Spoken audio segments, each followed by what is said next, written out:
Gold spot में आपका स्वागत है। मैं हूं मनीषा गुप्ता। देश में ऑर्गेनाइज बुलियन ट्रेड का दायरा बढ़ता जा रहा है। एक तरफ इंडिया गुड डिलीवरी स्टैंडर्ड से घरेलू स्तर पर रिफाइंड गोल्ड की डिलीवरी का रास्ता साफ हुआ है, वहीं दूसरी ओर गोल्ड एक्सचेंज के आने से गोल्ड की स्पॉट ट्रेडिंग और ऑर्गेनाइज होने की उम्मीद है।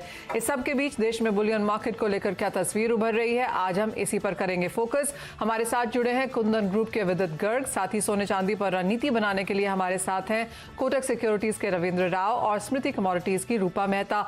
सबसे पहले सोने के भावों का एक व्यू ले लेते हैं, क्योंकि 4 हफ्ते के हाईज पर फिलहाल सोना कारोबार कर रहा है।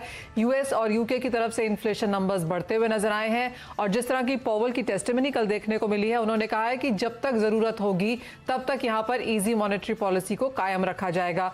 रविंद्र, क्लियरली हमने सोने पर इसका एक इम्पैक्ट आता हुआ देखा है, लेकिन इन स्तरों से आप क्या करने की राय देंगे? मेरे हिसाब से इन्फ्लेशन जो बैक टू बैक सीपीआई और पीपीआई का जो डेटा आया था, आई think that has boosted gold prices. उसके ऊपर फेड का जो पॉवेल का जो स्टेटमेंट्स है, आई थिंक जो वो कह रहे हैं कि इन्फ्लेशन मॉडरेट होगा आगे जाके, आई think that is again supporting gold, क्योंकि एक्सपेक्टेशन जो फेड की जो टाइटनिंग की जो एक्सपेक्टेशन है, जो एक्सपेक्ट कर रहे थे ट्रेडर्स की शायद थोड़ा जल्दी होगा, वो थोड़ा सा कहीं ना कहीं थोड़ा सा एक बैकग्राउंड में जा रहा है, लेकिन इन्फ्लेशन उसके साथ बढ़ ही रहा है। सो आई थिंक दोनों साइड से गोल्ड को एक काफी स्ट्रॉन्ग सपोर्ट मिल रहा है। बट हमें डॉलर और यील्ड्स को पे फोकस करना बहुत इंपॉर्टेंट है, क्योंकि डॉलर इंडेक्स को अगर देखें तो 92, 80, 85 का जो एक रेजिस्टेंस जोन है, वहां से 2-3 बार पलटा है डॉलर इंडेक्स, और अगर उसके ऊपर निकल जाता है तो I think that will be bearish for gold prices. So अभी भी मुझे एकदम स्ट्रॉन्ग बुलिशनेस नहीं लग रहा है, और इवन गोल्ड में भी, कॉमिक्स गोल्ड में it has come to the resistance somewhere near 1830, 1828। So मेरे हिसाब से थोड़ा सा एक करेक्टिव मूव आया तो we can go for a buy, but I think it should be a very short term buy, क्योंकि जो डॉलर इंडेक्स और यील्ड्स का मूव है that will be very very crucial.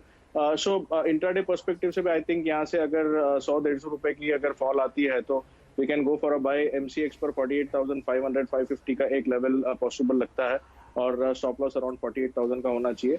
International levels पे मेरे हिसाब से 1800 का लेवल अभी एक साइकोलॉजिकल लेवल होगा, उसके नीचे गया तो फिर हो सकता है कि थोड़ा सा वापस से जो मूव है वो न्यूट्रल हो जाए। तब तक के लिए I think it will be slightly sideways to bullish. All right, तो बुलिश सोने में एक अच्छी यहाँ पर पहल होती हुई नजर आ रही है और खरीदारी की राय फिलहाल सोने पर एक्सपर्ट की तरफ से आती हुई आपकी स्क्रीन पर आप देख सकते हैं ऑलमोस्ट $1830 पर आउंस के आसपास के लेवल्स। लेकिन बात अब इंडियन गोल्ड मार्केट की कर लेते हैं, जहां पर हमने अच्छे खासे पहल होते हुए देखी है ऑर्गेनाइज्ड इस मार्केट को बनाने के लिए। हॉलमार्किंग की बात तो हम करते ही रहे हैं, लेकिन जो गोल्ड एक्सचेंज है, जो इंडिया गुड डिलीवरी की बात यहाँ पर है, और इसके अलावा जिस तरह की वोल्टिंग और गोल्ड रिफाइनरीज को यहाँ पर इम्पैनल किया गया है इंडियन एक्सचेंजेस की तरफ से, वहां पर हमने काफी सपोर्ट आते हुए देखा है। विदित, सबसे पहले आपसे जानना चाहेंगे, काफी सारी चीजें इंडियन मार्केट्स में बदली हैं और ये काफी सारी चीजें पिछले 1-2 साल में ही आई हैं। किस तरह से आप देखते हैं market scenario as of now? So Manisha, basically जो सपोर्ट है towards the Indian refiners from the government has been very very like helpful for the Indian refiners, as we are very few have been approved। जैसे हमारी refinery MCX approved हुई है, जिससे trust लोगों का buying the Indian gold has been improved a lot. So the market is totally changing. पहले market में पूरी रिक्वायरमेंट ही होती थी, अलग एक रेट चलते थे, एलबीएमए के रेट्स और इंडियन रिफाइनरी के अलग रेट। अब वो मार्केट में ऑलमोस्ट खत्म सा ही हो चुका है। तो उस तरीके से बहुत चीजें बेटरमेंट की तरफ चली हैं। विदित, जैसे आपने कहा कि काफ़ी सारी रिफाइनरीज हैं इंडिया में, लेकिन उसमें से कुछ है कि एक्टिव हैं और कुछ है कि जिनकी कैपेसिटी हम यहाँ पर अच्छी खासी होता हुआ देख रहे हैं। आप इस पर कुछ नंबर डाल पाएंगे कि कितनी रिफाइनरीज हैं, कितनी एक्टिव हैं? Basically, approved refineries are not much. There are only 3 refineries. Okay. We are one. We are the largest private refiner in India. We did a turnover of around 12,000 crores in last financial year. Even though it was like almost half year was lockdown. So we did that numbers, and we have a capacity of about 500 kgs to refine in one day. And but बहुत few refiner, because the audit to get yourself approved is very very difficult. It's not that easy. So everyone has, all the boards who wanted to approve us, they had their specific audit, which was as difficult as an audit of a LBMA refiner. विदित, जिस तरह से हमने digital gold का भी प्रचलन यहाँ पर आते हुए देखा है पिछले 1.5 साल में, जब लोग घर बैठे थे तो डिजिटल गोल्ड यहाँ पर काफी बेहतर करता हुआ नजर आया है। बहुत लोग नहीं जानते या समझते कि जब आप डिजिटल गोल्ड या ई गोल्ड खरीदते हैं तो उसकी पीछे यहाँ पर गोल्ड वॉल्टिंग भी होती है। आप इस पूरे सिनेरियो को कैसे देखते हैं, किस तरह की बढ़त यहाँ देखने को मिली है? That's the future for India, I would say. अगर आप मेरी रिसर्च के हिसाब से माने तो in international, for example, in US, it's almost 90% digital and 10% physical, and it's opposite in India. So obviously, the future is digital gold. We have recently entered into digital gold as well.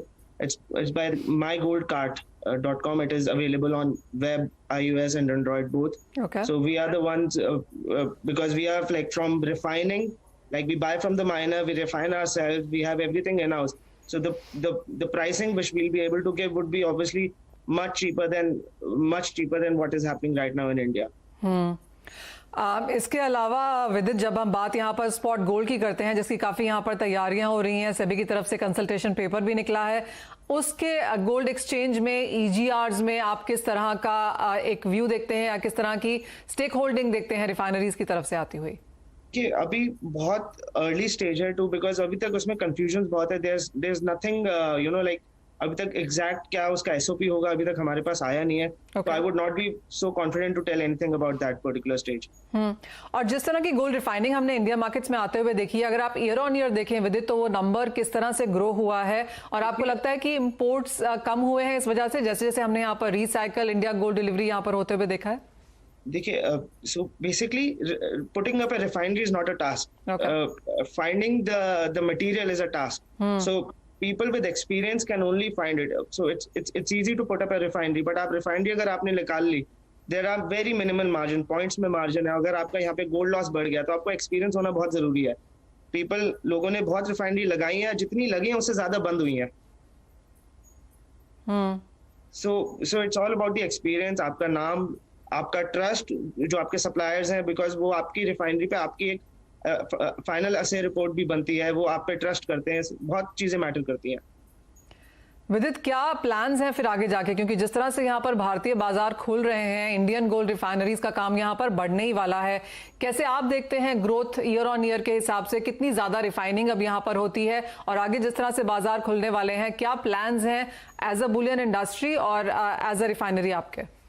Industry अब हमें जो लगता है, अभी तक जितने भी refiners हैं वो सब प्राइवेट सप्लायर्स से के थ्रू मटेरियल एक्सपेक्ट कर रहे हैं। एंड अब हमें दिख रहा है कि बैंक्स हैं, उनके टाइप्स होते हैं माइनर्स के साथ, they are also going to support Indian refiners to be able to provide us the material as well.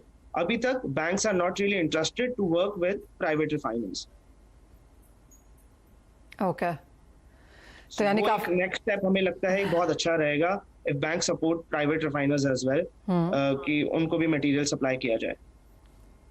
Alright, I think वो हम गोल्ड एक्सचेंज के थ्रू आता हुआ देखेंगे, तो काफी सारे पॉजिटिव क्यूज यहाँ पर देखने को मिले हैं, लेकिन अभी भी थोड़ी सी अड़चने हैं, जैसे विदित ने यहाँ पर कहा, उन सबको सॉर्ट करने की जरूरत आगे जाकर यहाँ पर पड़ेगी।